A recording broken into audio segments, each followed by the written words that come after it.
Delhi Agra highway पर एक truck driver की दिल दहला देने वाली घटना सुनिए, जो आज भी उसके होश उड़ाए हुए है। यह घटना उस समय की है जब वह रात के अंधेरे में अपनी यात्रा पर था।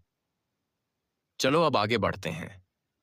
यह घटना उस समय की है जब एक ट्रक ड्राइवर अपने ट्रक को दिल्ली से आगरा की ओर लेकर जा रहा था।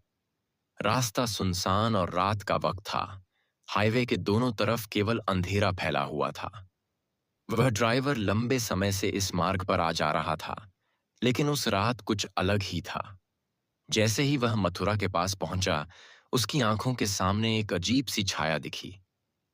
वह छाया एक महिला की तरह दिख रही थी, जो बीच सड़क पर खड़ी थी। ड्राइवर ने गाड़ी की स्पीड कम की और यह सोचने लगा कि शायद कोई वाहन खराब हो गया है या फिर कोई मदद मांगने आया हो। लेकिन जैसे ही ट्रक उसके पास पहुंचा, वह महिला अचानक से गायब हो गई। ड्राइवर घबराया हुआ था, लेकिन उसने इस घटना को नजरअंदाज किया और अपनी यात्रा जारी रखी और आगे पैके की।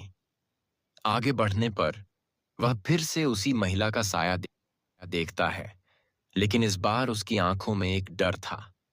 महिला अब सड़क पर दौड़ रही थी और जैसे ही ट्रक पास से गुजरता, वह साइड का टायर पर अचानक ट्रक के सामने आ जाती। ड्राइवर ने गाड़ी की ब्रेक लगाई और ट्रक रुक गया। लेकिन जब उसने बाहर झांका, तो महिला का कोई निशान नहीं था। डर से कांपते हुए उसने फिर से गाड़ी चालू की और तेजी से आगे बढ़ने लगा। आखिरकार जैसे ही वह आगरा के पास पहुंचा, उसने देखा कि एक और ट्रक ड्राइवर उसी साया के बारे में बात कर रहा था। वह दोनों डर से कांप रहे थे और समझ नहीं पा रहे थे कि यह क्या था। बहुत से ड्राइवरों ने उस हाईवे पर उस महिला के साये को देखा था, और वह हमेशा उन्हीं के सामने आती थी, जो अकेले यात्रा कर रहे होते थे। अंत में उस ड्राइवर ने यह तय किया कि वह अब उस रास्ते पर कभी अकेले नहीं चलेगा। इस घटना के बाद उसे यकीन हो गया कि कुछ ऐसी चीजें होती हैं जिन्हें हम समझ नहीं सकते, और कुछ अनुभवों को हम नकार भी नहीं सकते।